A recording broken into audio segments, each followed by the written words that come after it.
hubo un tiempo, cuentan los investigadores, cuentan o contamos los que perseguimos este tipo de noticias insólitas, que los años 70 fueron una época dorada para el fenómeno de los humanoides. Sería complicado describir lo que es un humanoide. Parece ser que, al menos a nivel clásico, se han venido viendo desde la Edad Media. Incluso muchos apuntan que antes. Hay incluso estudiosos que dicen que las primeras construcciones o elementos decorativos de la humanidad ya reflejaban a misteriosos seres que no tenían nada que ver con nosotros los humanos. Y es a partir de la era espacial, a partir sobre todo de 1947, cuando en todo el mundo, como una ola, para muchos de pánico social, para otros de imaginación, para no pocos hechos reales, se convierten en el ejemplo de el nuevo mundo, la tecnología, los viajes en el espacio. Se habla de extraterrestres sin que nadie se ruborice. Y hoy en este programa, como siempre, un programa periodístico, vamos a poner todos los puntos de mira y sobre todo documentos. Documentos extraídos en el lugar de los hechos, documentos de personas que hacía muchos años que no hablaban, documentos de policías, militares, campesinos, médicos, que en algún rincón, algún día, alguna noche, o una tarde como estas, se encontraron con ellos. A mí me gustaría, para abrir boca, que toda España a estas horas, con este día de calor sofocante, nos pusiéramos a la sombra de la información, de la buena información, porque creo que no todos los días se descubren personajes de las fuerzas de seguridad del Estado que se han encontrado con estos individuos. Seguramente hace mucho tiempo serían ángeles, duendes, demonios, luego astronautas de otros mundos. Parece que el fenómeno es el mismo y que ha ido cambiando con nuestra percepción o nuestra cultura. Lo cierto es que personas de toda condición social, muchas de ellas completamente escépticas, como el que ahora vamos a oír, no creían en nada y se los encontraron. Una noche como la del 19 de marzo de 1997. Una ronda tranquila y dos policías con más de 20 años de hoja de servicios. Un coche, un todoterreno, las luces reglamentarias y las afueras de La Scala, en Gerona. No sospechaban que iba a ser la noche más larga de sus vidas.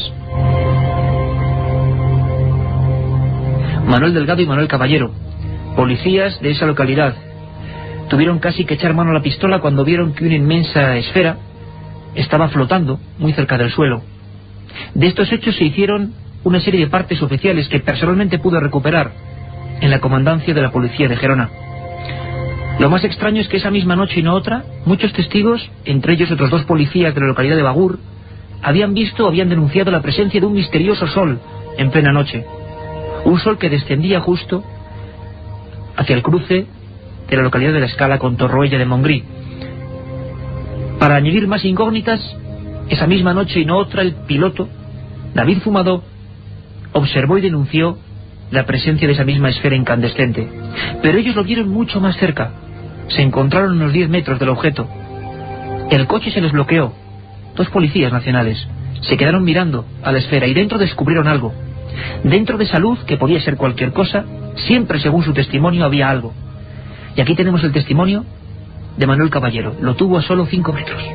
Porque claro, aquello te sorprende mucho, ves una persona así, que esto era una persona, ¿sí me entiendes?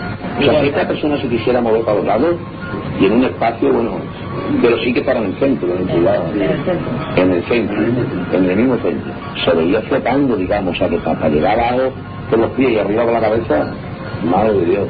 Claro, ahí en el medio, en el centro. Y nos estaba mirando, hombre, claro, nos estaba mirando para mirándonos.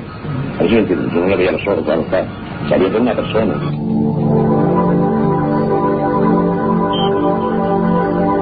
Sabía que era una persona, Manuel Caballero, policía de La Scala. Luego tuvieron además diversos daños físicos, ambos testigos. Fue un caso apasionante, uno de esos que personalmente puedes decir, bueno, no es creer o no creer, les ocurrió algo, vieron algo. Al día siguiente, en el hospital gerundense Josep Trueta, se hacía un informe a uno de los policías, a Manuel Delgado, al compañero, porque había perdido la visión de un ojo. Un absurdo por completo, lo entendemos. Un silencio, detalle curioso, que muchos testigos describen. Es como si la naturaleza, la propia noche, se callase y de repente un ser muy grande, negro, delgado, que estaba flotando en el cielo y que les miraba. Gerona, 1997, documentos de la Policía Nacional.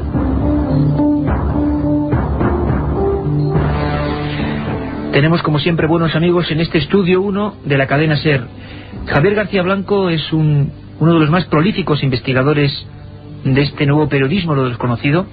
Trabaja en la revista Año Cero y ha publicado recientísimamente un libro con un título sugerente: Humanoides, encuentros con entidades desconocidas. Editado Javier García Blanco, Humanoides, el archivo del misterio, editorial Edad.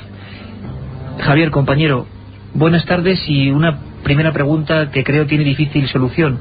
¿Qué pudieron ver estos policías de la Scala? ¿Qué nos están describiendo? ¿No es una alucinación? ¿No es un imposible? Hola, Iker, buenas tardes. Bueno, ¿qué vieron? Esa es una pregunta muy difícil de contestar. No lo sabemos. Sabemos lo que nos contaron ellos que creen haber visto, y resulta difícil decir poco más. Lo que sí podemos decir es que no son los únicos, que muchas más personas en todo el mundo, en toda España, en diversos lugares se han encontrado con objetos de este tipo, con seres de este tipo, y la pregunta queda en el aire. ¿Qué son? ¿De dónde vienen? ¿Cuáles son sus intenciones? Es difícil responder a estas preguntas. Por supuestísimo que es, si no difícil, Javier, imposible. ¿Por qué un libro de humanoides? ¿Por qué un libro que recopile? Hacía muchos años que en este país no se hablaba del tema. Creo que la última muestra fue la de un maestro, Juanjo Benítez, con su libro La Quinta Columna. Un libro que repasa no solo en España, sino en el mundo los casos. No sé, tú has elegido un puñado de casos, luego nos contarás por qué. Pero ¿qué te impulsó? ¿Cuál fue la necesidad? ¿Crees que no se ha contado todo? ¿Que hay que aportar documentos en este tecnificado siglo XXI de que todavía hay apariciones raras? Cuidado, para algunos fantasmas, para otros diablos, para otros extraterrestres, para otros simples alucinaciones o fenómenos ópticos extraños. ¿Había cosas por contar, Javier? Sí, había cosas por contar. Siempre hay cosas nuevas por contar. Y bueno, la motivación que a mí me movió para escribir este libro, precisamente sobre humanoides, es la siguiente. Yo creo que todos los investigadores OVNI seguimos una serie de fases a lo largo de nuestra carrera de investigación. En principio te interesa prácticamente todo, desde las luces en el cielo, cualquier tipo de relato, pero poco a poco te vas dando cuenta de que lo que verdaderamente importa, los casos más significativos, son aquellos en los que hay una proximidad muy cercana del testigo con el objeto, y en este caso con los seres que van asociados a él. Es, pues bueno, como se conoce cinematográficamente, pues los encuentros cercanos, ¿no?, del tercer tipo. Y precisamente por eso, porque hay más elementos, más datos que el testigo ofrece, más detalles, precisamente por esa proximidad, y quizás porque son los casos más aterradores. El testigo se encuentra directamente frente a este misterio. Javier, habría que romper una lanza en torno a los testigos. Y hay mucha gente que, desde luego, viendo los bochornosos programas televisivos que suelen aderezarnos con estos temas, que desde luego son las antípodas de Milenio 3, vemos alucinados, locos, nada que ver, ¿verdad? Hemos entrevistado a decenas, casi centenares, ¿no?, de testigos, y hemos encontrado todas las profesiones, incluso gente muy escéptica que de repente, en un coche en la carretera, en un lugar desolado, en cualquier lugar, se encontró con lo imposible, y luego veremos, le quebró sus parámetros de mente completamente, ¿no?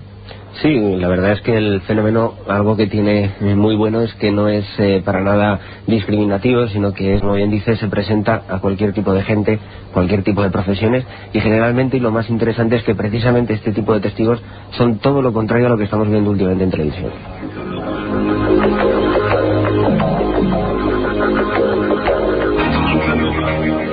Tú investigaste recientemente, vamos a hablar de casos del ayer y del hoy, por supuesto, porque por mucho que nos cueste creer que esto pueda ocurrir, sigue ocurriendo. Y creo que a lo largo de la hora y media que tenemos, de 4 a 5 y media, vamos a contar un montón de cosas, un montón de documentos y de historias que ocurrieron en esa época dorada, de los encuentros con lo extraño, con lo absurdo, pero que también tendremos la visión de lo que está pasando últimamente, en los últimos 2-3 años. Este caso de Gerona era hace 5 años y creo que era francamente sorprendente. En Sevilla, un policía nacional, uno de los últimos casos en España, afirma haberse encontrado, y yo me gustaría ponerme en su lugar, o sea, el descrédito que se juega contando esto, o lo ha visto de verdad o la broma le va a salir muy cara, una especie de objeto que él describe, ahora vamos a escuchar, como un monovolumen, y varios seres. Si quieres escuchamos el testimonio, Javier, y luego hablamos del asunto. Perfecto. Es una entrevista que le hace, ahora lo vamos a tener un momento en comunicación, nuestro eficiente corresponsal y jefe de corresponsales en toda Andalucía, don José Manuel García Bautista. Vamos a escuchar a este policía nacional, entrevista realizada de nuevo hace unos escasos días para este programa. Bueno, y ustedes opinen. Venía yo por la carretera de Casalla y justamente al lado mía de la carretera vi sobre los matorrales que había como unos haces de luz muy grandes. Entonces yo sorprendido advertido por eso, pues me aparté a la derecha y resulta que vi sobre detrás de los ramajos de los olivos. Vi como una especie de monovolumen grande y era muy luminoso. ¿Era muy grande el monovolumen? Tamaño unos 15 a 20 metros. Y era como un monovolumen, ¿verdad? Exactamente, era una cosa metalizada y con muchas luces. Entonces advertí de que había seres, tíos como baloncesto, como tíos de la NBA, tíos... Eran muy grandes. Eran grandes pero deformes, eran como muertos de hambre, como anémicos y con los hombros hartos y el estómago muy delgado, muy... ¿Llevaban algún traje, algo? Era como de látex, muy superpuesto, era ajustado, ¿no? Exactamente. Y claro, vi como agachado, como tomando muestras, como recopilando cosas. Todos actuaban como grupo, entre ellos. Entonces dijeron medio vámonos. Claro, yo viví en la calle mucho más tiempo, porque eso fue una experiencia alucinante, alucinante. ¿Tú en toda tu experiencia como Policía Nacional habías visto algo así? Pues no. Un viaje en busca del misterio. Milenio 3, en la SER. Esto es Milenio 3 con número @cadenaser.com, Milenio 3 con número @cadenaser.com. Vamos a ver si al final del programa de hoy podemos pasar algunos de vuestros mails, claro que sí, escribir desde ya, porque creo que habrá muchas dudas, muchas preguntas sobre quiénes son los humanoides, a qué mundo pertenecen, alucinaciones, visiones reales, seres de otros mundos, no lo sabemos y vamos a intentar acercarnos al fenómeno. Milenio 3 con número @cadenaser.com. Y muy importante, luego Carmen Porter nos contará los cambios de cara al verano que ya está aquí. A partir de ahora, os lo adelanto, 2 días, los sábados y los domingos, Milenio 3. Creo que va a ser un verano realmente apasionante y contamos, por supuesto, con todos vosotros. José Manuel García Bautista, desde Sevilla. Compañero, buenas tardes. Iker, buenas tardes a todos los oyentes de Milenio 3. Imagino que con un calor de 1000 demonios, pero ni el calor nos impide las ganas de seguir investigando. Tú estabas entrevistando a esta persona de nuevo, refrescando algunos datos hace apenas horas, ¿no? Exactamente, Iker. En el momento que me comentaste que el programa iba a versar sobre humanoides, pues bueno, nos pusimos manos a la obra y bueno, a repescar el testimonio de este importante testigo. Policía Nacional, yo creo que se la juega, ¿no? Y más como está el mundillo hoy en día, las televisiones ridiculizando a la gente, el descrédito de estos temas. Algunos luchamos porque esto no sea así, queremos que haya información por lo menos digna de análisis. Un Policía Nacional que de repente, bueno, pues le cambia la vida a 360 grados y describe una cosa que nos suena, pues, difícil de creer, ¿no?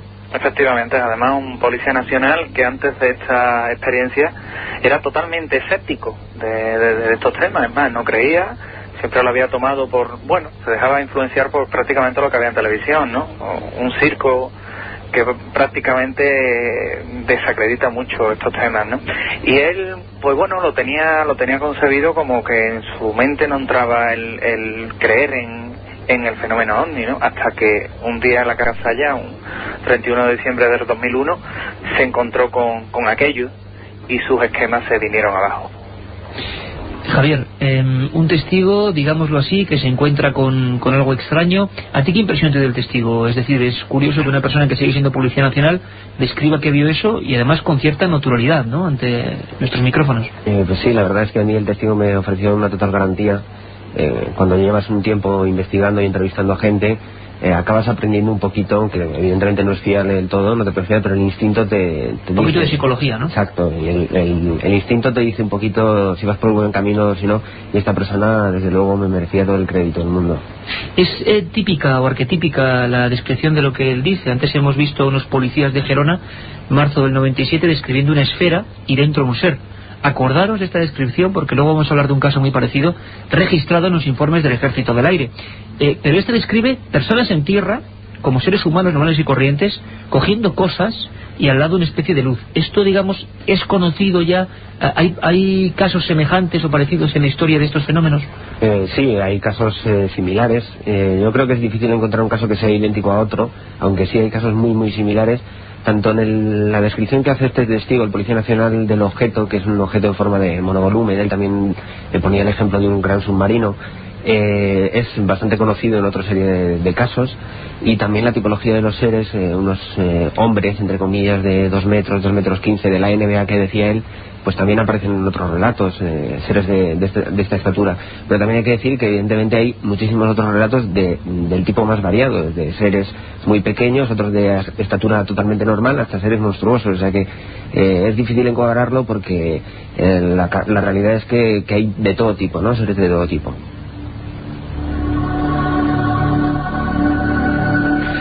La psiquiatría en diferentes versiones ha estudiado este tipo de asuntos. El gran Carl Gustav Jung hizo varios trabajos sobre cosas que se ven en el cielo, a veces sobre tierra, y algunas personas hablan de algún tipo de delirio desconocido por completo, resortes que hacen que delante de nosotros se manifieste una especie de película. Luego veremos los síntomas o por lo menos las cosas que describen muchos testigos, ese silencio, ese no encontrarse con nadie en una carretera aunque sea muy transitada. Muchos hablan de experiencias que parecen oníricos o sueños en vida. Es más, hay testigos que a pesar de que tengan una apariencia física, luego no se encuentran huellas, parece que es algo que se disuelve. Hay incluso estudios sobre visiones hipnagógicas y hipnopómbicas, perdonadme los dos palabras, pero sería más o menos definiciones muy bien estudiadas que son terroríficas. Un día hablaremos de ellas en profundidad. Descripciones de al levantarse o al acostarse, un síntoma que nos puede pasar, y dicen que en estados de vigilia, al llegar al sueño y al revés, justo antes de despertar o en el proceso de despertar, los movimientos inconscientes de nuestros ojos reflejan algunas últimas visiones del sueño. Lo cierto es que es un poco descorazonador, porque las descripciones que la psiquiatría describe perfectamente son siempre las mismas. A veces en habitaciones cerradas, luego veremos casos, en plena oscuridad vemos figuras a los pies de nuestra propia cama y sobre todo una cara que se aproxima. Ese sería lo que la, digamos, psiquiatría ha estudiado, intentando asimilar por qué alguien en un momento concreto puede observar figuras que parecen dignas de alucinación, visión, espejismo incluso. Pero los fenómenos son más complejos porque hay muchas veces, Javier, que los testigos son varios a la vez, y lo vamos a ver. Antes veíamos a 2 policías al mismo tiempo, es decir, ya es mucho más complicado ver una alucinación cuando los testigos, y tú recoges muchos casos en tu libro, humanoides, son varios a la vez y a veces desde diferentes puntos, viendo lo mismo, ¿no? Sí, exacto. El índice de credibilidad de estos casos aumenta con el número de testigos. En el caso del Policía Nacional iba acompañado por su mujer, lo cual da un poquito más... Eso no lo sabíamos. Sí, y la verdad es que iba acompañado por la mujer, y al parecer ella se asustó mucho, y eso fue lo que motivó que él no decidiera parar su coche y seguir el camino, porque él, durante la entrevista que nos realizó tanto a mí como a José Manuel y a Rafael Cabello, nos añadía que efectivamente él habría parado, que él sentía una gran curiosidad, pero que fue el terror que sentía la mujer el que hizo que no parara y siguiera en camino. José Manuel García Bautista, Sevilla es un lugar privilegiado porque muchos de los grandes casos de los años 70, incluso antes, ocurrieron en Sevilla. Porque también, quizá dicen muchos, hay muchos investigadores o gente que en una época muy concreta se interesó por el tema, pero la prensa sevillana, por ejemplo el ABC de Sevilla, era un clásico que llegó a hacer secciones de más de 200 capítulos sobre encuentros en las provincias, sobre todo en Sevilla. ¿Hay alguna explicación? ¿Hay más posibilidades de confusión? Dicen también que por paso de aviones, pero también encuentros con este tipo de seres donde ya las confusiones, claro, no es una estrella en el cielo, es algo muy cercano. Es todo un clásico, ¿no?, este tipo de asuntos, ¿no? Aquí es cierto que en la zona de Sevilla el tema de los humanoides es un tema muy prolífico, y además es un tema que prácticamente, aparte de los avistamientos de los encuentros con ovnis, ¿no?, las meras luces en el cielo de origen desconocido, pues es cierto que hay múltiples registros de humanoides, ¿no? Humanoides en la zona de Casalla, que es la zona de este último testigo, la zona de Gerena, la zona de incluso de Morón de la Frontera. ¿El por qué? Pues tampoco te lo sabría decir. Me imagino que los no identificados eligen el cuándo, el dónde, el cómo y el por qué, ¿no? Y sí es cierto que contamos, o digamos que Andalucía es lo suficientemente, digamos, abierta para esos temas de contar este tipo de experiencias sin que a uno lo tachen por loco, ¿no? Que quizás por lo que nos ha llegado más abundantemente este tipo de información, y los ufólogos históricos de antaño, los Zuna, los Mateos Nogales, los Darnaude, recopilaron gran cantidad de casos, pero ciertamente, y sigue siendo un enigma más, no sabemos el porqué de estas apariciones de humanoides en el sur de España. Me imagino que la localización geográfica, puntos de interés, no lo sé. Uno de los grandes casos sevillanos ocurrió, que salió en toda la prensa, motivó actas judiciales por agresión de un objeto desconocido. El testigo era Manuel Fernández Carrasco, tenía 26 años, le ocurrió en enero de 1976. Un año clave, un año importante, no sabemos por qué, en el que periódicos regionales, periódicos nacionales se llenaron de noticias como esta. Empezó o abrió el fuego este caso de Benacazón, Miguel Fernández Carrasco, un obrero de la construcción que fue encontrado dando gritos, llorando, aporreando la puerta de su familia en la calle Jero, en la entrada de Benacazón, porque aseguró que había visto una especie de nave con forma rectangular y dos seres muy parecidos a los que describía el último testigo. No recordaba nada y había llegado con todo tipo de quemaduras y una extraña grasa negruzca que le recorría todo el cuerpo. ABC, ya todos los periódicos de la época sacaron, El País, la reflexión de que se estaba investigando a nivel judicial una supuesta agresión de origen desconocido y una persona al que todos los exámenes psiquiátricos periciales dieron como perfectamente normal, pero muy asustado, muy impresionado por esa especie de visión. En plena noche, de madrugada, regresaba de dejar a su novia y se encontró en un camino, como ocurría con este testigo, con dos seres que vestían algo parecido a buzos, parecidos al traje de los hombres rana, y que le miraban fijamente. No recordaba apenas nada más, y sí esas quemaduras en todo su cuerpo. Carmen Porter, no sabemos por qué ni por qué no, pero el año 1976 fue distinto a todo. Hubo todo tipo de casos y nos gustaría recordar algunos, aunque sea muy brevemente. Buenas tardes, Iker. Pues vamos a recordar 4 de esos casos que ocurrieron en ese año clave, en 1976. El caso Mañeru, el 18 de febrero a las 4 de la tarde en la localidad navarra de Mañeru, Natividad Salvador, Carmen Santesteban y Miguel Ángel Martínez observan un ser muy delgado envuelto en un traje negro que, según los testigos, medía más de 2 metros. Unos meses más tarde, el caso Matapozuelos. A las 11:15 de la noche del 23 de abril, Fidel Hernández Roya observa en el pueblo de Matapozuelos, Valladolid, 3 seres con largas túnicas blancas que flotan a pocos centímetros del suelo y que se acercan peligrosamente hacia él. Caso Escalante. El 9 de julio a las 5:30 de la madrugada, Margarita Cajigas y Miguel Ángel Ruiz, los trabajadores de una fábrica de magnetos, se encuentran con una figura de más de 3 metros de altura que camina frente a ellos. El extraño ser portaba un casco reflectante y una túnica negra. Las piernas eran blancas y sus movimientos lentos y pausados. Desde otros puntos, otras 3 personas son testigos de lo insólito. Y por último, el caso Talavera. El 12 de noviembre a las 11:30 de la noche, en la base aérea de Talavera la Real, en Badajoz, los soldados de guardia José María Trejo, Juan Carrizosa y José Hidalgo son sorprendidos por un ser luminoso que aparece detrás de unos matorrales. Tenía los brazos en cruz y en su cabeza algo parecido a un casco. Además, emitía un sonido muy agudo, parecido a un zumbido. Asustados, los soldados disparan al ser verde. Serían apenas titulares lo que pasó en ese año. Este último caso en concreto dará para 1, 2 o 3 programas. Os prometemos informaciones muy fuertes en Milenio 3 sobre el caso Prohibido, uno de los casos que motivó expedientes del Ejército del Aire que desaparecieron durante una época. Un caso de tiroteo dentro de una base aérea contra esto, contra un ser. Pónganle ustedes el origen, nosotros solo decimos humanoides. Y seguro que muchas personas se han quedado estupefactas diciendo, ¿cómo que una base aérea? ¿Cómo que fenómenos dentro de una base aérea? Esto es realmente imposible. Bueno, pues no, e incluso no solo en 1976. Los archivos del Ejército del Aire, como veremos, registran y reflejan historias muy semejantes. Pero ahora, y además no se ha emitido nunca en ningún lugar, tenemos documentos realmente, yo creo, sensacionales sobre uno de los últimos fenómenos. La base aérea de Morón de la Frontera. Escuchad muy atentamente.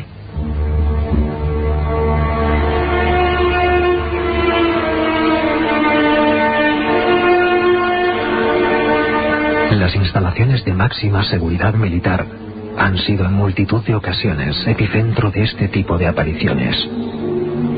Uno de los casos más recientes es el sucedido en el interior de la base de Morón, en pleno corazón de Sevilla. Allí, una especie de sombra gigantesca de forma humana causó el terror entre las tropas de vigilancia.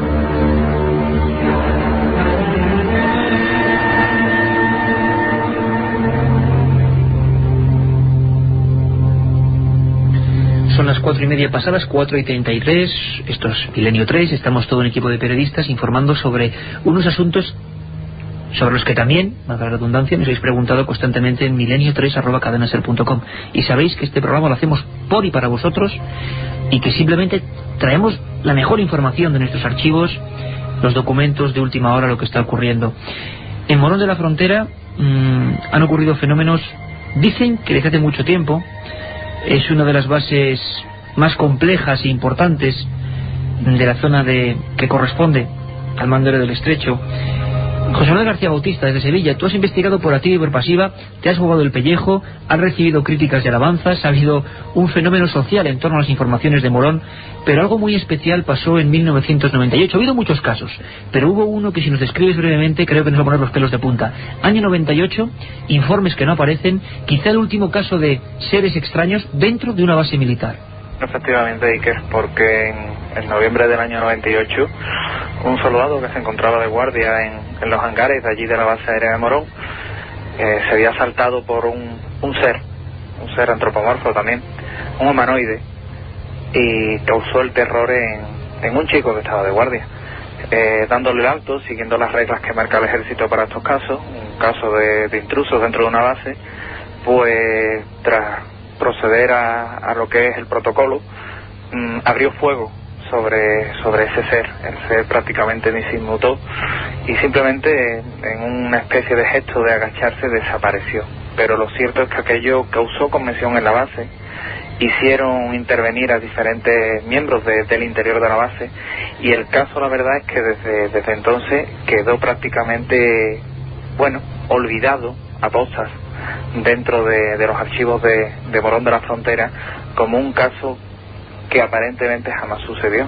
Afortunadamente, y eso lo sabes tú bien, Iker, contamos con los testimonios, y hoy quizás cobra más fuerza que nunca. Yo recuerdo una mañana inolvidable, unos días de investigación inolvidables junto a José Manuel García Bautista y Rafael Cabello, y delante de nosotros, entrevistamos a varios de los testigos que en aquellas noches históricas se enfrentaron a algo muy parecido a lo ocurrido en Talavera, y luego Javier nos contará más casos, más historias, o lo ocurrido en Galdar, Gran Canaria, que luego repasaremos. Casos donde ha intervenido personal militar, casos donde ha habido disparos de bala, y casos donde evidentemente se han hecho un sinfín de informes. Algunos aparecen y otros no. Es curioso, os doy solo un dato, que de los 2000 folios más o menos que ha desclasificado el Ejército del Aire Español sobre estos asuntos, solo hay un caso que supuestamente falta, y un caso en el que además en una de las listas se pone extraterrestre y una interrogación. Es el único caso dentro de la llamada desclasificación de documentos OVNI del Ejército del Aire. Ese caso es el de Talavera, disparos dentro de una base, y ese silencio parece que se adueñó de Morón. Ahora aquí vamos a romper esos años de bocas selladas. Escuchad muy atentamente, porque es el testimonio de uno de esos soldados que se encontró frente a frente con una criatura, como decimos, digna de la ciencia ficción. Soldado de un destacamento de Morón de la Frontera, noche de guardia, base aérea. Esta es la voz, y así, muy nervioso, en una entrevista inolvidable, nos describía lo que vio el soldado Daniel Corchado. Le escuchamos. Es como un color metalizado. No es un color de ese metal, no es como un gris con aceite. Da la impresión de que puede ser como gelatinoso. Tampoco estoy muy seguro de lo que te estoy diciendo, porque en ese momento tú no te pones a mirar lo que me estás preguntando, ¿no? Tú ves una imagen y eso se te queda aquí, como un cuerpo de una persona. No con las proporciones del brazo en proporción con el cuerpo y las piernas en proporción con el cuerpo, era como más de tronco y más cabeza. No se veían dedos definidos, pero la forma es como si tú con una cámara desenfocas una imagen. Más o menos, ¿no? O sea, como algo un poco borroso, ¿no? Exacto. como algo un poco borroso. Javier García Blanco, base aérea y la descripción, alguien con un traje que parece que brilla o que tiene una sustancia que brilla, un ser mucho más alto que los seres humanos y que se aparece junto a la zona del polvorín y zona de combustibles de la base aérea de Morón de la Frontera. Esto nos parece una visión, un absurdo. Son varios compañeros a los que hemos podido entrevistar que desde diferentes puntos no solo ven sino cargan contra esa figura. Silencio especial en estos casos, ¿verdad? Sí, la verdad es que las respuestas por parte del Ejército del Aire son pocas y cuando son negativas. Es lógico también, por otra parte. Tenemos que tener en cuenta que se trata de instalaciones militares, instalaciones aéreas en este caso, y que el Ejército no puede reconocer abiertamente que seres de este tipo campan a sus anchas por instalaciones militares del Ejército Español, con lo que ello conlleva para la seguridad nacional.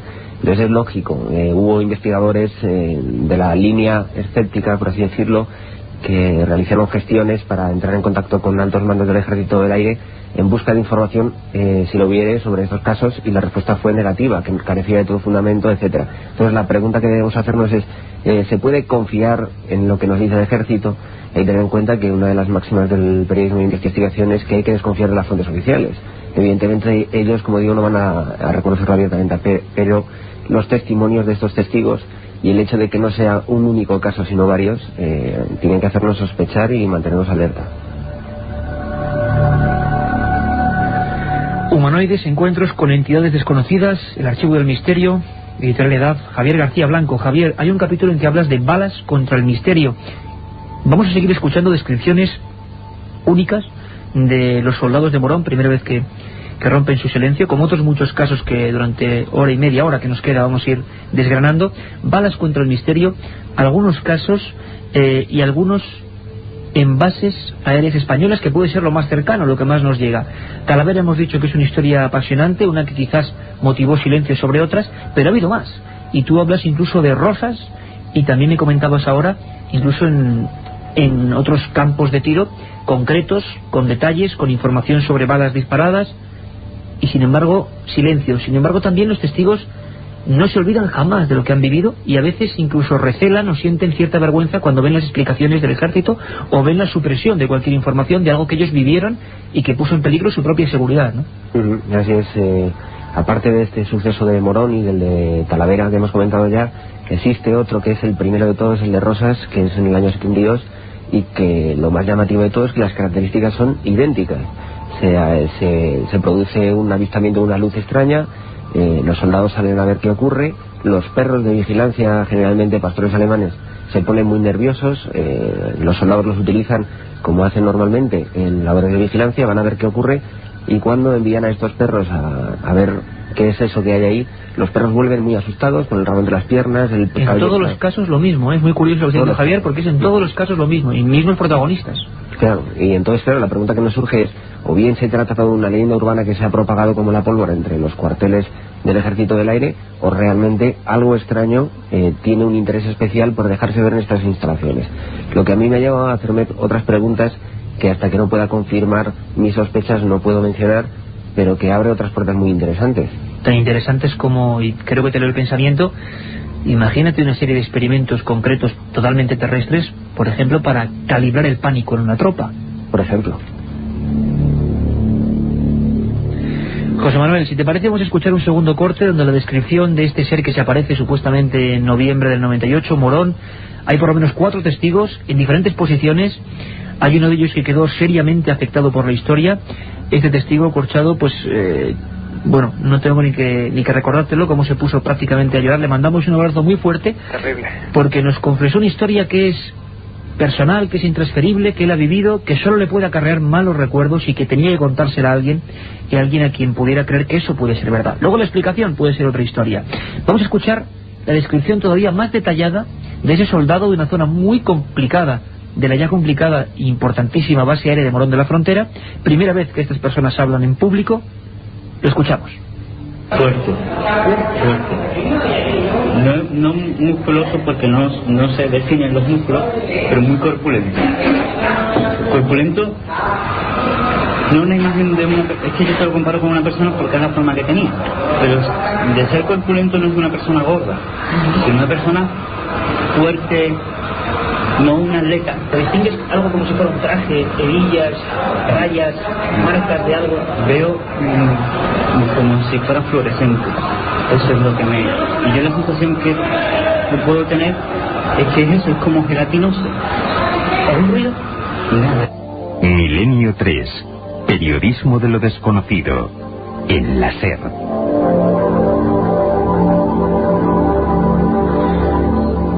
5 menos cuarto casi de esta tarde, no podemos negarlo, estamos disfrutando del Estudio 1 siempre en penumbra, y nos lo preguntan, claro que en penumbra, en la penumbra que podemos, casi con unos focos, aunque hoy es de día y vemos al fondo del estudio cómo entra la luz del día, pero eso no significa nada. Aquí todo el equipo, con el maestro José Antonio Hernández en la nave, poniéndonos sonidos y documentos, intentamos hacer que viváis lo que estamos sintiendo aquí, la emoción del misterio.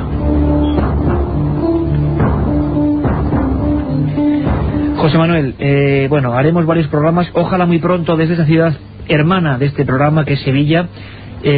Además, un abrazo fuerte a José Vicente Dorado, jefe de programas de Radio Sevilla, que nos escribió diciendo que, bueno, que Sevilla está con Milenio 3, con cualquier cosa, material lo hay para seguir haciendo 1000 cosas, ¿verdad? Sobre este tipo de fenómenos, apariciones extrañas, incluso relativas a militares. ¿Nos atrevemos, José Manuel, a un programa, aunque nos puedan llover críticas o más cosas, centrado en lo que ocurre en la base de Morón, relativo al misterio? Por supuesto, y con todos los testigos que requiera Milenio 3 para el efecto.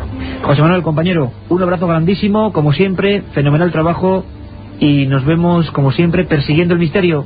Muchas gracias, Iker.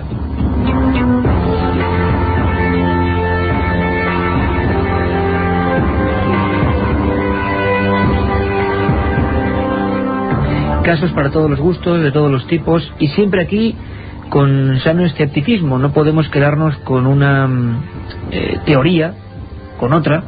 Lo que es cierto es que los testigos, y es importante el factor de la persona, el ser humano. Nos interesa esto porque le interesa al ser humano, y porque muchas personas, como cualquiera de vosotros, cualquiera de ustedes, en un momento de su vida, en cualquier circunstancia, hasta la más insólita, lo vamos a ver, se ha encontrado con lo imposible. ¿Qué era una visión? ¿Qué era una alucinación? Bueno, probablemente, quién sabe. A veces lo malo es que estas alucinaciones sí que dejan huellas o muestras, o son investigadas o vistas por decenas de testigos a la vez. Yo creo que el programa tiene todo tipo de condimentos, y uno de ellos, desde luego, es el día después. Cómo esa gente de por vida soñará, tendrá pesadillas, tendrá miedos con eso que vio un día. Incluso muchos de ellos no hablan de extraterrestres, simplemente aquello estaba allí. Escuchad atentamente.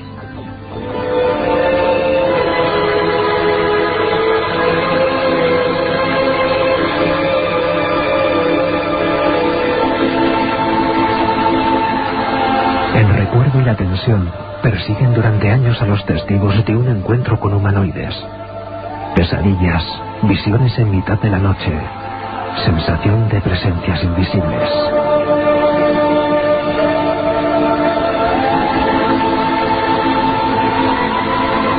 La vida de quien se ha topado con este imposible cambia radicalmente, más aún si antes del caso la persona, como tantas veces ha ocurrido, era completamente escéptica.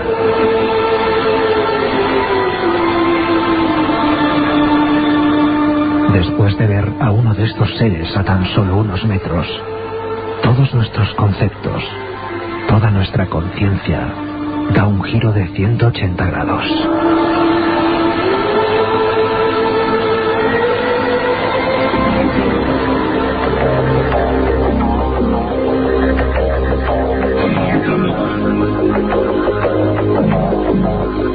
Personas completamente escépticas que un día se encontraron de bruces con lo imposible. Y yo creo que nunca podremos comprender exactamente su visión, su perspectiva. Tampoco ellos escucharán este programa de forma igual que nosotros. Desde luego les rememorará historias que pertenecen ya o están enganchadas al corazón y al alma, sobre todo. No sabemos por qué el año 76 fue tan prolífico, como nos contaba Carmen Porter, en sucesos de este tipo. Pero tampoco sabemos por qué hay regiones de España, una sería Sevilla, por ejemplo, y otra completamente opuesta o diferente en entorno, vegetación, clima, como es Cantabria, ha sido también una de las provincias, comunidades punteras desde los años 70 en este tipo de fenómenos. Hubo casos que provocaron miedo social. Periódicos como el Diario Montañés o Alerta, durante una época, bueno, sacaban constantemente este tipo de historias. Y hubo sobre todo una caterva, un sinfín de buenos grupos casi juveniles de investigación, que a raíz de esas noticias empezaron a hacer lo que se llama ufología cántabra. Luego se derivó de muchas maneras, pero un semillero de gente realmente excepcional. Y cada uno de ellos investigando casos, haciendo boletines, programas de radio, pues pioneros en estos asuntos. Todo ocurrió en Cantabria, y a Cantabria vamos a viajar. En la cadena SER de Torrelavega, pues nos saluda uno de esos investigadores y corresponsal en esa mágica y bellísima región, Mariano Fernández Urresti. Compañero, ¿cómo estás? Buenas tardes. Saludos, muy buenas tardes, y un saludo también para Javier García Blanco. Hola, Mariano. ¿Qué tal? Estamos aquí disfrutando porque estamos escuchando a los testigos, escuchando testimonios de todo tipo, policías. Hemos escuchado a policías de La Escala, a policías en Sevilla, y hemos escuchado a soldados de la base aérea de Morón. Pero también la gente normal y corriente, la gente del campo, la gente que igual tiene esa cultura, no sabemos si tan válida o no, como la otra, que es la de conocer el cielo, conocer las estrellas, conocer su entorno. Los casos con gente normal en Cantabria fueron algo único. Hubo una oleada en los años 70 que fue excepcional, ¿no, Mariano? Ya lo creo que sí, pero yo añadiría algo. Fueron efectivamente muy importantes, pero yo añadiría siguen siendo, porque si tenemos tiempo pues contaremos algunas de las novedades más recientes que tenemos en este sentido recogidas, ¿no? Por supuesto, o sea que todavía la cara de los humanoides sigue presentándose. Mira, Iker, yo te diría que hay dos ideas, si es que se pueden esbozar alguna idea, por decirlo de alguna manera, lógica en todo este mundillo, ¿no? Una hace referencia, al menos en lo que refiere a Cantabria, a determinados lugares donde generalmente se ha producido un incidente de estas características, de estos llamados incidentes del tercer tipo, según la clasificación que un día hizo Joseph Allen Hynek. Uno de esos lugares normalmente suele ser escenario de más sucesos. Y la segunda de las ideas es que generalmente las personas que son testigos tienen relación entre sí. O bien son parientes o bien son conocidos. Esto nos abre un abanico de posibilidades increíble, ¿no? Sí, sobre esas dos ideas pivotan, al menos en gran parte, buen número de las investigaciones que yo he podido realizar, ¿no? Yo recuerdo perfectamente aquellos recortes. Tú investigaste sobre el terreno esos casos, y para no alargarnos, por ejemplo, en Escalante, uno de los más increíbles y que tocaremos en profundidad, una pareja, como contaba Carmen Porter, de trabajadores de la fábrica Fensa en Treto, se encuentran con la imagen más absurda. Yo recuerdo perfectamente allí entrevistándoles, la descripción era como un astronauta en la luna, movimiento en cámara lenta, alguien con una túnica, absurdo por completo y de una altura descomunal, que entraba dentro del casco urbano de Escalante. Pero poco después, en la población de Isla, el párroco, don Pedro Higuera Pérez, se encontró dentro del campanario de Isla, con un quizá miedo y psicosis ya generado, con otra visión parecida de un ser que flotaba en horizontal, el absurdo elevado al cubo, a lo más ilógico. Pero si un caso se lleva la palma, Mariano, si un caso creo que nos pone los pelos de punta, y yo creo que ahora también, si fuera otra hora ya sería difícil hasta de escuchar, es el de dos hermanos mineros de la población muy cercana donde os encontráis ahora, de Puentes de San Miguel, ¿no? Sí, efectivamente, pues estamos a 3 kilómetros justos de donde está la emisora de la cadena SER aquí en Torrelavega, del punto donde se produjo ese incidente. Pero si después quieres también comentamos algo de Escalante, porque ahí se cumplen las dos ideas que yo te he dicho antes, la del lugar de poder, por decirlo de alguna manera, y la del parentesco, porque el incidente de Escalante tiene un epílogo muy sorprendente y desconocido. Sobre esa teoría no escrita que une a parientes, a familiares, a personas de un mismo torrente sanguíneo, podemos decir. Curiosísimo. Escuchamos, si te parece, mejor yo creo que es que tú nos describas al menos qué ocurre, al menos el inicio y la primera diapositiva de esta película, qué ocurre un 1 de diciembre de 1977 en una casa que podías ubicarnos casi para que la veamos, muy cerquita donde estás, en Puente San Miguel. Bueno, pues efectivamente en la casa de Emilio Ruiz Oribe, que se llama el testigo, Tioco, le llamaban en el pueblo, está situada inmediatamente después de trasponer el puente que da nombre al pueblo, Puente San Miguel, sobre el río Saja. Y aquella madrugada de diciembre de 1977, como yo he escrito alguna vez, pues alguien encendió el sol antes de tiempo. Eran las 5 de la madrugada cuando este minero, que en aquel momento pues estaba lógicamente durmiendo, estaba descansando de una dura jornada laboral, se topó con algo realmente sorprendente y aterrador. Tanto fue así como, luego nos confesó que le hizo meterse debajo de la cama durante buena parte del resto de la madrugada, ¿no? Algo que desde luego, pongámonos en su pellejo, no se puede olvidar. Un hombre rudo, un hombre acostumbrado al duro trabajar en la mina cántabra, un hombre al que no se le pueden ir con bromas y que era completamente escéptico en estos temas. Ha hablado con él, Mariano, y nos ha sacado estas declaraciones, y creo que son sorprendentes. Yo pido un poco de atención, porque desde luego quizá el habla sea un poco cerrada, pero creo que tiene toda la fuerza de eso que destila verdad. Él se encontró con algo asombroso. Alguien se asomó al ventanuco de su propia habitación y, sobre todo importante, como dice Mariano, alguien encendió el sol antes de tiempo. Luego veremos que hubo testigos que vieron cómo en ese pequeño pueblo se hizo de día repentinamente, y en esa casa que hace esquina, en un ventanuco muy alto que daba a la habitación donde este hombre dormía, se asomó alguien. Si te parece, Mariano, escuchamos este primer documento de Oribe. ¿Te parece? Muy bien. Pues yo estaba durmiendo. Normalmente, cuando los perros empezaron a ladrar, porque yo tenía los perros en casa metidos, empezaron los dos a ladrar. Y entonces me di media vuelta a la cama y al mirar por la ventana, mira que era una luz que no era natural, que era, se veía mejor que, no sé, que mejor que cualquier día de septiembre o cualquier día de esos buenos, ¿sabes? Y pues tampoco veo un tío en la ventana. Miro el reloj y digo, joder, así que los cuatro.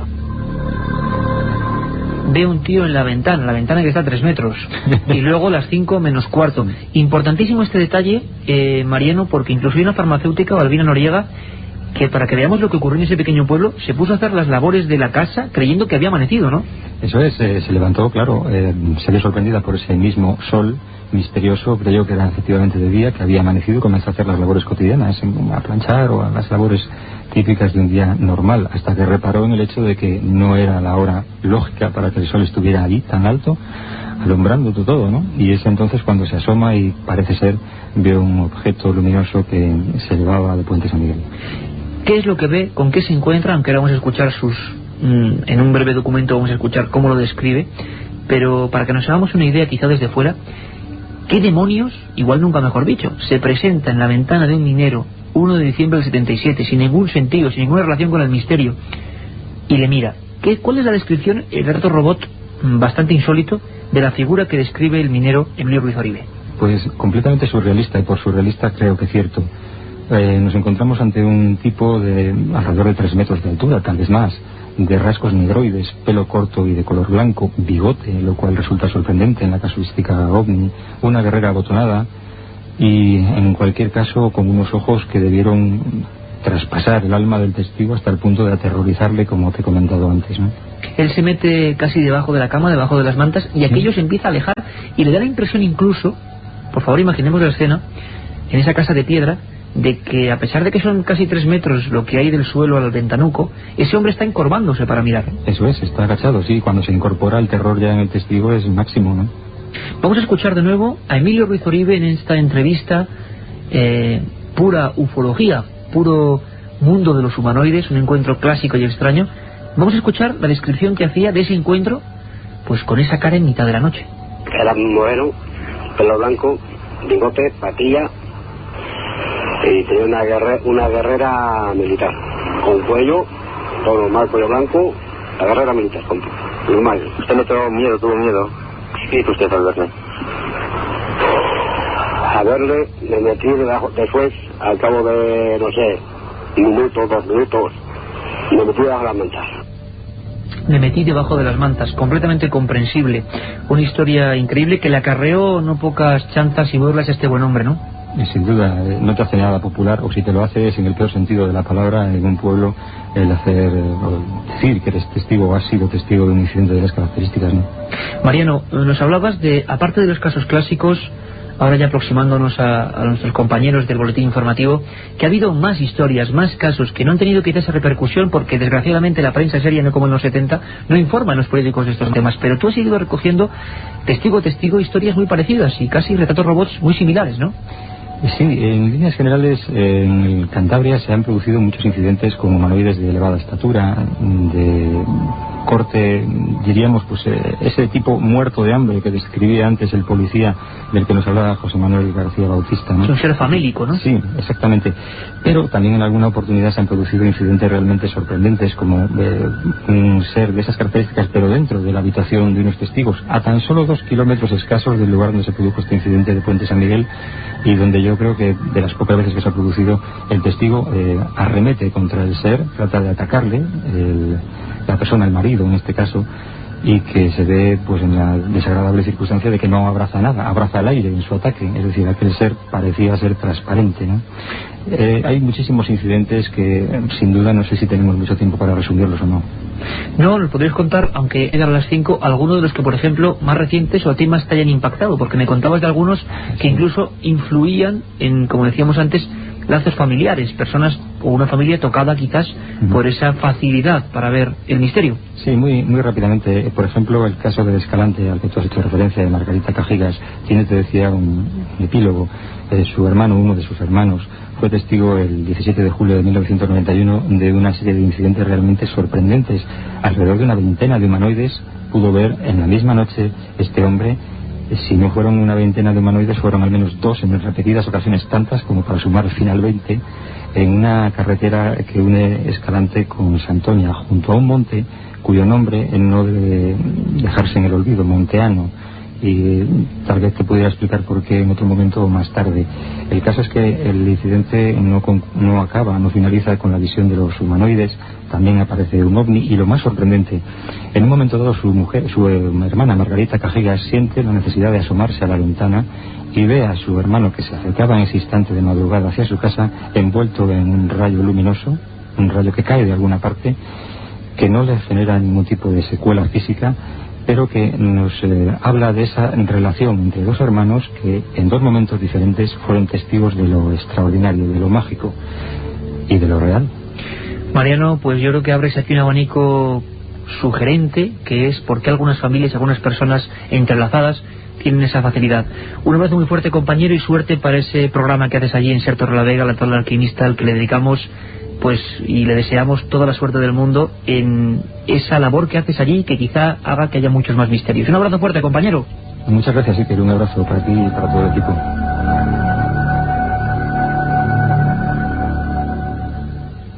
Milenio 3, en la SER. Aquí seguimos, Milenio 3, todo el equipo, y dispuestos a seguir ahondando en ese asunto tan intrigante de los humanoides. Estamos haciendo un recorrido por España y todavía nos quedan 25 minutos para seguir ahondando en casos del ayer y, por supuesto, del pasado más reciente, porque los hay y con documentos de última hora. Lo que sí hay que destacar es lo que tenemos para esta madrugada. Ya sabéis que de 3 a 4 es el programa que desde junio no cambia, que está ahí siempre, pero sí que hay variaciones importantes a partir de la semana próxima. Hay que tomar nota porque, bueno, quedar todos avisados del nuevo horario, 2 días en vez de 1 de Milenio 3, Carmen. Pues vamos a empezar por esta madrugada. Nos iremos hasta Málaga. ¿Os acordáis de la llamada de un oyente que recibimos el pasado fin de semana y que nos decía que algo estaba pasando en un cementerio de Málaga? ¿Guardia jurado del cementerio? Al parecer se oían lamentos, lloros de un niño que llevaba varios años muerto. Pues nos iremos hasta allí, donde nuestro corresponsal Luis Mariano Fernández ha estado investigando el tema. Como siempre, tendremos nuestras secciones de madrugada, el informativo, donde daremos cuenta de esas noticias que nadie os cuenta, las leyendas urbanas, las conspiraciones, la historia perdida, y hay que dar, Iker, lo adelantabas tú antes, el nuevo horario del Milenio 3. Vamos allá. Estaremos con vosotros todos los fines de semana, sábados y domingos, de 10 a 11 de la noche, y como siempre la madrugada de los domingos de 3 a 4 de la madrugada. Recordarlo, sábados y domingos de 10 a 11 de la noche, y luego ese mismo domingo a las 3 de la mañana.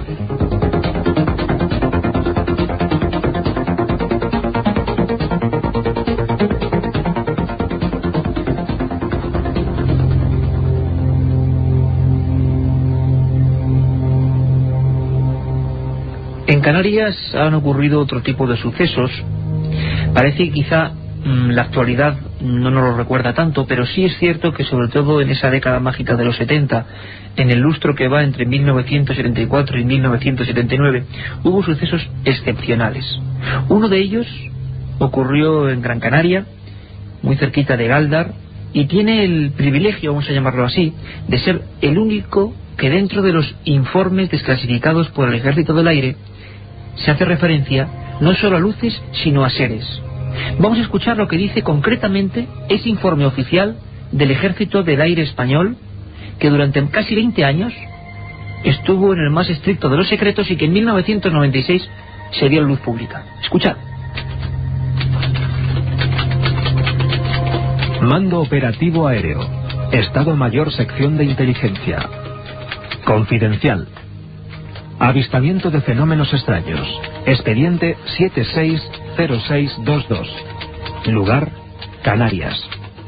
El día 22 de junio a las 21:27 Z, los tripulantes de la corbeta de la Armada Española Atrevida, que navegaba sensiblemente paralela a la costa de Fuerteventura con rumbo sur-suroeste, ven una luz blanca saliendo del interior de la isla y que se movía lentamente en dirección al aeropuerto.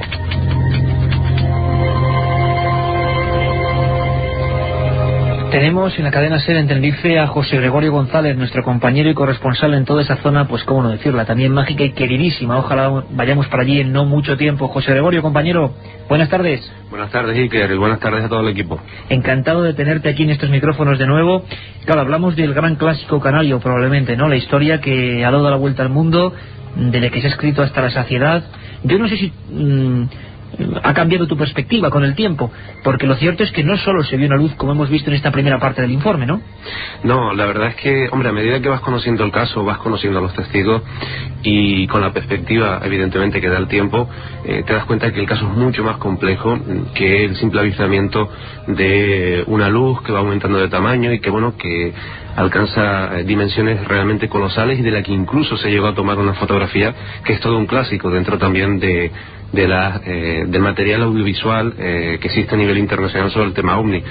Por eso, cuando observas desde 20 años después, más de 20 años después, observas este caso, pues realmente te das cuenta que hay muchas incógnitas, que es muy complejo y que a veces tienes la impresión de que estamos ante un caso múltiple que tuvo por testigo principal, o que el destino, o que la prensa, o que incluso los militares tal vez involuntariamente convirtieron en testigo principal a un médico y a varias personas más, y en testigos secundarios yo me atrevería a decir que incluso a cientos de personas, si no miles, en todo el archipiélago. Cientos, miles de personas. Algo ocurrió desde luego en el archipiélago canario aquel 22 de junio de 1976 y nuestro compañero José Gregorio González lo sabe mejor que nadie. Lo cierto es que hemos mencionado, ese informe desclasificado menciona la corbeta Atrevida, personal militar, algo sale del agua, algo ilumina todo, pero el informe continúa, y continúa dando un dato estremecedor. Dentro de esa esfera, según algunos de esos testigos, había algo. Escuchamos.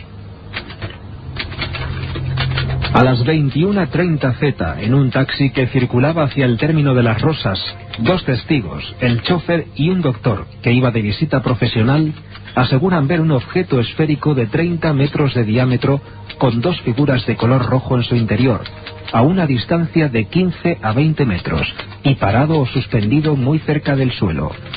A esa misma hora, en Boca Barranco, punto situado en la costa norte de la isla, en la bahía de Punta Galdar, un matrimonio desde la ventana de su casa observa una luz en forma de faro de vehículo, que a medida que se acercaba hacia ellos aumentaba de tamaño hasta alcanzar el de 3 veces el disco lunar. El objeto fue desapareciendo lentamente y dejó un arco de color azul. Documentos oficiales del Ejército del Aire Español, junio de 1976.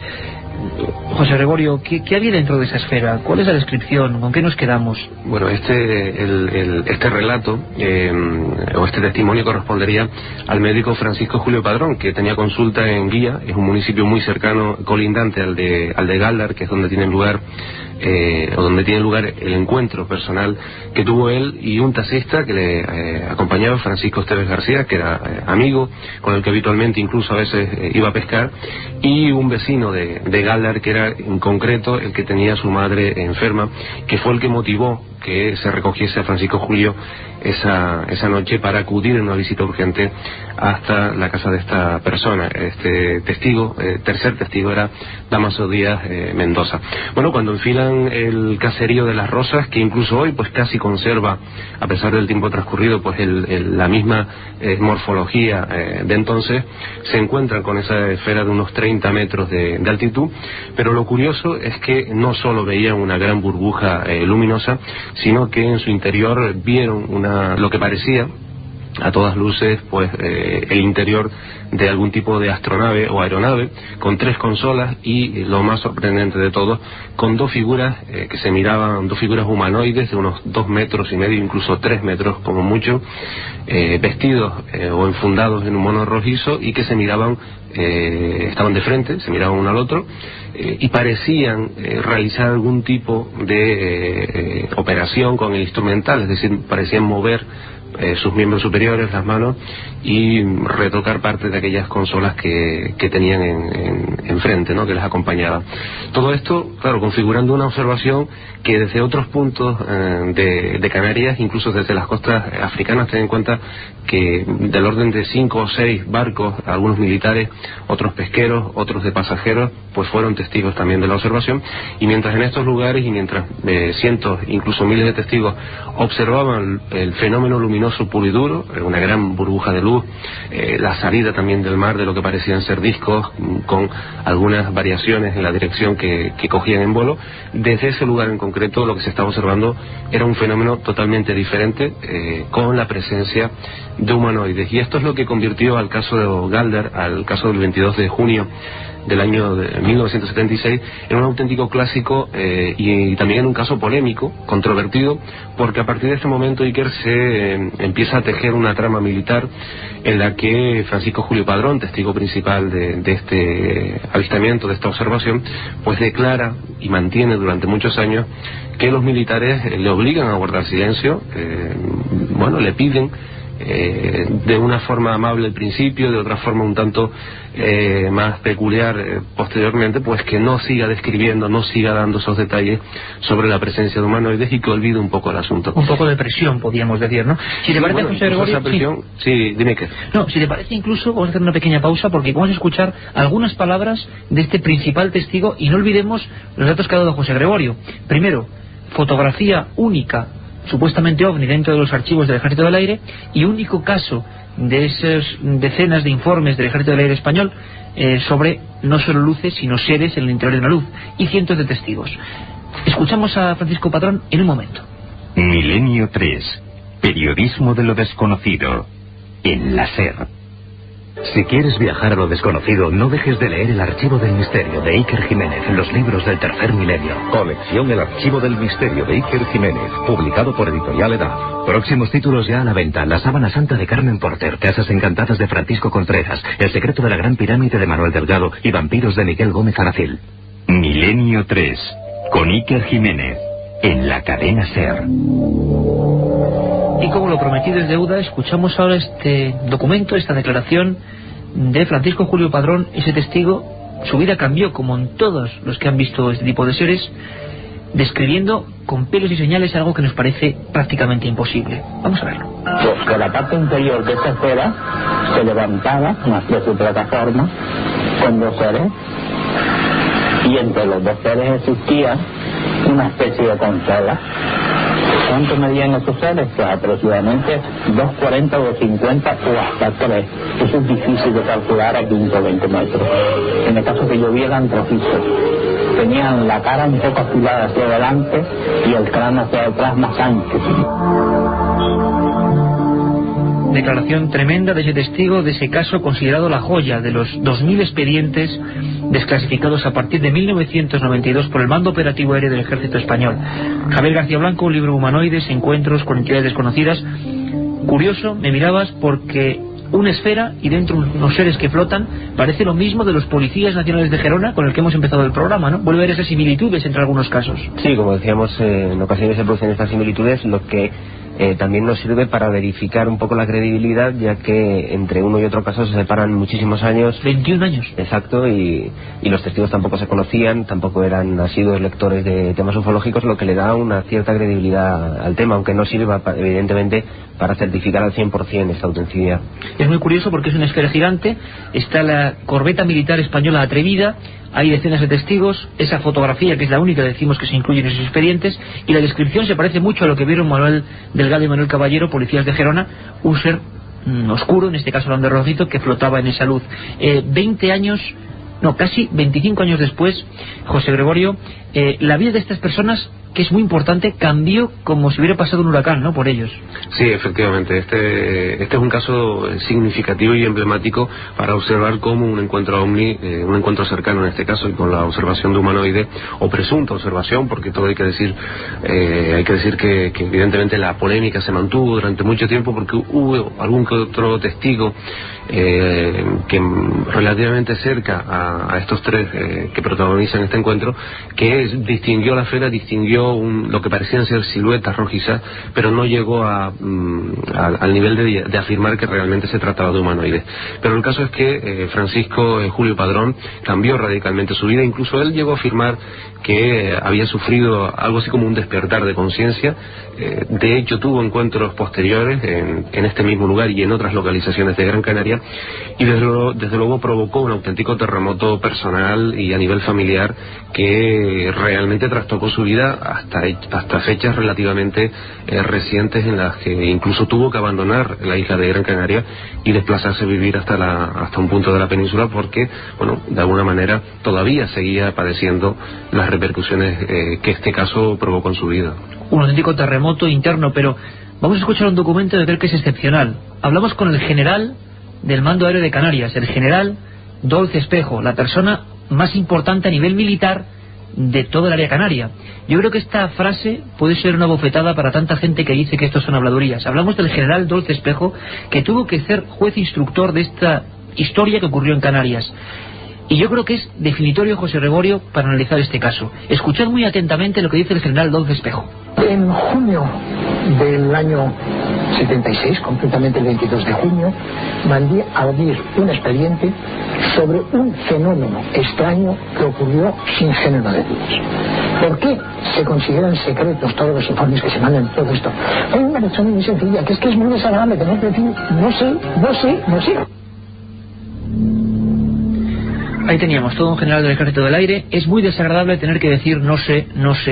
Y nadie sabe qué pasó el 22 de junio del 76 en Gran Canaria. José Gregorio, compañero, desde la cadena SER allí, un abrazo muy fuerte. Un abrazo, Iker, suerte. Y viajamos rápidamente desde las Islas Canarias, desde este lugar donde ocurrió lo de Gáldar, porque ha habido casos que han sido de última hora, casos que en pleno siglo XXI han seguido asombrando, por ejemplo, a familias enteras.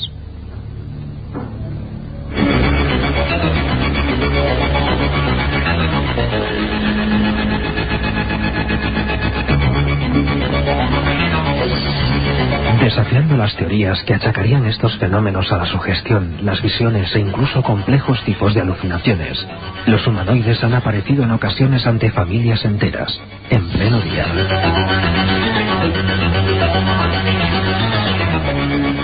Uno de los sucesos más extraños ocurrió hace apenas 2 años en las inmediaciones de Escurial, un pequeño pueblo extremeño.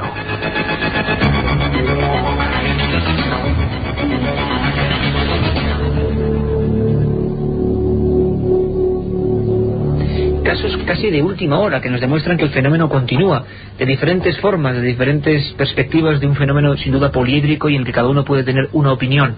Nos hemos acercado desde el punto de vista militar, policial y de la gente de la calle también, por supuesto, porque todos nos consideramos personas que podemos tener inquietudes. Nuestro corresponsal en Extremadura es Gonzalo Pérez Sarró y muchos ya le conocéis. Gonzalo, buenas tardes, compañero. Hola, muy buenas tardes, Iker. Encantado de estar en este tiempo extra de una nueva cita con Milenio 3 y el misterio. Una cita con el misterio, Gonzalo. Desde luego, tú fuiste el privilegiado, entre comillas, de conocer algunos de los últimos incidentes de este tipo denunciados en España. Ocurrió en Escurial, ¿no? Sí, en Escurial, en la provincia de Cacereña, un pequeño pueblo, como tú bien dices, dedicado al cultivo en su mayoría del tomate, y precisamente en un terreno de cultivo fue donde se dio este caso. ¿Qué ocurrió? ¿Podéis hacernos rápidamente para que tengamos, y la gente que escucha Milenio 3 diga, bueno, tenemos los casos clásicos, los generales, los soldados, los militares, pero también lo último que ha ocurrido?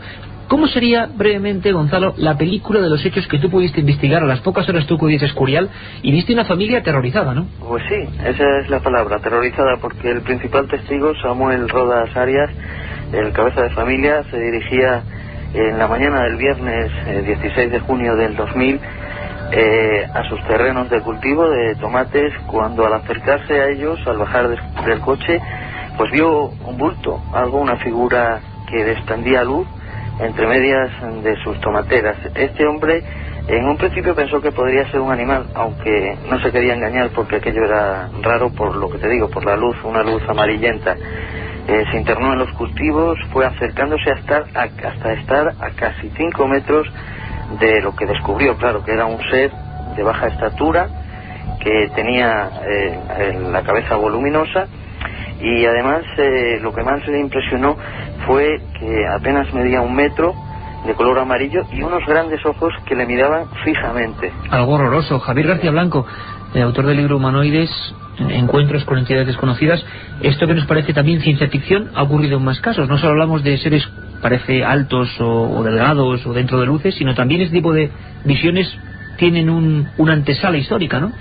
Sí, hay numerosos casos a lo largo de todo el siglo XX, sobre todo en los años cuando se inician en las grandes oleadas de este tipo de seres. Por ejemplo, la oleada francesa, hay numerosos casos de seres de pequeña estatura, generalmente provistos de escafandras, pero también en otros lugares, en Estados Unidos, en el año 55, una familia también se ve asediada durante toda la noche en una granja de Kentucky por seres de pequeña estatura, grandes ojos penetrantes y un aspecto realmente terrorífico. Y desde luego gente que no tenía nada que ver en Kentucky, año 55, con esta familia extremeña de hace apenas un año. Gonzalo, ¿cómo se desarrollan los hechos? ¿Se quedan todos mirando? Es curioso porque son diferentes perspectivas de un mismo ser. Esto quizá nos olvidaríamos un poco del tema de la alucinación, ¿no? No, claro, te iba a decir que en un principio fue él solo el que lo vio, pero claro, ante tremenda visión, el hombre lo que hizo, además de que estando en vacaciones los hijos iban con él a acompañarle a los cultivos un poco más tarde, él fue a por los hijos, 2 chicos, Jairo e Iván, y volvieron a las tierras y allí estaba de nuevo, todavía estaba el celeste. Esta vez no se acercaron, sí vieron algo que les impresionó, porque te decía, antes no lo he comentado, que desprendía, hacía un ruido parecido, él decía al compresor o a una rueda, a un compresor o a una rueda al desinflarse. Los hijos lo identificaban como el ruido de una hélice que corta el aire. Desde el camino, esta vez no se acercaron, como te decía, el chico, el más pequeño, de 9 años, Jairo, le dio una voz al ser, y este ser por primera vez cambió de posición y se quedó mirándoles. Y luego continuó con un movimiento que hasta entonces había estado haciendo, que era como un barrido de unos 180 grados, como vigilante. Esa es la actitud que ellos me comentaron en su día. Curiosísimo. ¿Y qué ocurre al final? ¿Cuál es la última escena? Bueno, ¿Desaparece este ser? La última escena fue, hicieron otra vez lo mismo, porque claro, el ansia de este hombre, y sobre todo de él, era el que más gente lo viera, y además que querían fotografiarlo. Se fueron a casa por una cámara de fotos y avisar al resto de la familia, pero en la tercera vez cuando volvieron ya no estaba. Ya no les dio más oportunidades. Gonzalo, vamos en la recta final. Muchísimas gracias por recordarnos que todavía, en pleno siglo XXI, siguen ocurriendo casos de este tipo. Un abrazo muy fuerte, compañero. Igualmente, muchas gracias. Y es que a veces la creencia en estos seres, sean lo que sean, parece que ha suplantado a algunos condimentos religiosos. Ángeles ayer, extraterrestres hoy, se decía en los años 70. Y es que, por ejemplo, en Málaga ha ocurrido algo sensacional. Francisco Contreras, compañero, ¿cómo te encuentras? Buenas tardes, Iker, y buenas tardes a todos los oyentes de Milenio 3. Bien, aquí estamos, pasando un poco de calor, pero bien. Fenómeno social puro y duro. Un escultor malagueño se encuentra aparentemente con... ¿Cómo es el nombre de este escultor? Marino Maya, una historia fascinante y muy peculiar que pudimos revivir hace unos días. Pude revivir junto a Luis Mariano Fernández, el corresponsal de Málaga, hace unos días, ¿no? Te cuento rápidamente porque sé que vamos fatal de tiempo. Escuchamos, si te parece, primero su testimonio, la descripción de lo que él vio, y luego nos cuentas cómo ha sido la repercusión en el pueblo, con discusiones importantes. Escuchamos a este escultor malagueño realmente, impactado, impresionado con lo que vio. Tenía un cuerpo pequeño, estilizado, bastante estilizado. Los brazos eran largos, un poco, si lo comparamos con el ser humano, un poco desproporcionado. Le llegaban casi a las rodillas, las manos, estoy hablando de las manos, le llegaban casi hasta las rodillas. Los pies eran planos, completamente como aletas de un pescado, de un pez, de un tiburón, pero de forma humana, siempre de forma humana. Y entonces la cabeza era más bien grande, una proporción, como te diría yo, comparándolo con la escultura, con el canon de esculturas, pues una proporción como de un niño, pero de un niño. Le escuchábamos un hombre bohemio, no sabemos qué es lo que vería, pero lo importante de este caso, y queríamos terminar con ello, es cómo el pueblo interpreta algo. Ha hecho una escultura de este ser y se ha montado la Marimorena en la región, que es lo que interesa, cómo la gente interpreta estos hechos, sean verídicos o no. Bueno, él hace una escultura que dona al ayuntamiento, y esa escultura estuvo durante algún tiempo en el municipio de Ojén, a la entrada, y no sabemos por qué a alguna autoridad religiosa y política le molesta y deciden quitarla. Como muestra este encuentro, el encuentro que tiene el prestigioso escultor Marino Amaya, nacido en León, bueno, pues quedan dos esculturas. Esa está ahí, esa piedra, con un texto que hay en un azulejo que pone aquella luz en la que supuestamente atravesó el cielo y apareció este ser. Aquello vino del cielo. Un encuentro fascinante, Iker, que se producía el 30 de septiembre de 1996, cerca de las 9 de la noche, cuando una luminaria, una llama, como él describe, atraviesa todo el cielo. Pudo ser vista por más personas, más gente que de los chales colindantes. Hay un extraño sonido, un extraño ruido. Los perros que tiene Marino se alteran, empiezan a ladrar. Él se acerca al lugar donde procede este y luego la aparición de ese ser que hemos escuchado. Lo importante quizá aquí, Francisco, sería la polémica que ha habido entre la gente y cómo la religión, la Iglesia, no permite, digamos, que se idolatre lo que muchos piensan que es la sustitución de religiones, nuevas creencias, ¿no? Hay una frase que es la que es como un secreto a voces en Ojén, ¿no? Que es que la que decía el sacerdote: aquello no puede estar ahí. Aquello no puede estar ahí. Gracias a todos, compañeros, gracias, Francisco. Nos quedamos ya con Carrusel. Gracias, Javier García Blanco, autor de Humanoides. Suerte con el libro. Muchas gracias. Gracias a todos, compañeros, y os dejamos ya, no hay tiempo para más. Ha sido 1 hora y media con todo tipo de documentos, con una tarde, mejor dicho, pues de infarto.